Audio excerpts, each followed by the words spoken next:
Hop! Magluto tayo ng paksiw. Ay, may mga tulingan tayong maliliit. Ayan, oh. At sabay maghiwa tayo ng sibuyas, bawang. I-magic lang natin.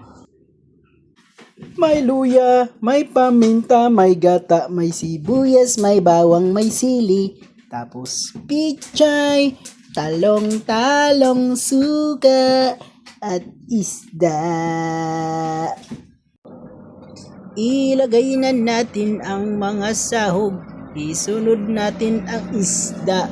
Ilagay sa kalahati ang mga sahog. At iubos muna lahat ng isda. Sa ibabaw ang mga timpla, sibuyas, bawang, suka. Ilagay ang asin. Bilis-bilisan lang natin para matapos tubig. Takpan, isa lang na. Ayan na, kumulo na. Lagyan ng gata. Agoy! Inam. Namit. Takpan natin.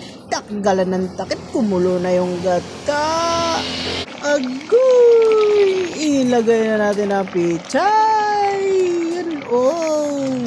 Sarap ng pichay. Unang maubos nito, pichay eh. Diba? Relate ba? Oh, sarap ng pichay, oh. Fresh na fresh. Takpan natin.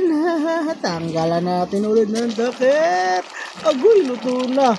Kaon na, doy. Kaon na. Uy, sandok ko una. Ako una si sandok. Ako una luto eh. Ako una kain eh. Yummy. Lagyan mo sa baw ng konti. Tapos sili. Sili haba. Ayun, may talong pang sumabi. Kainan na.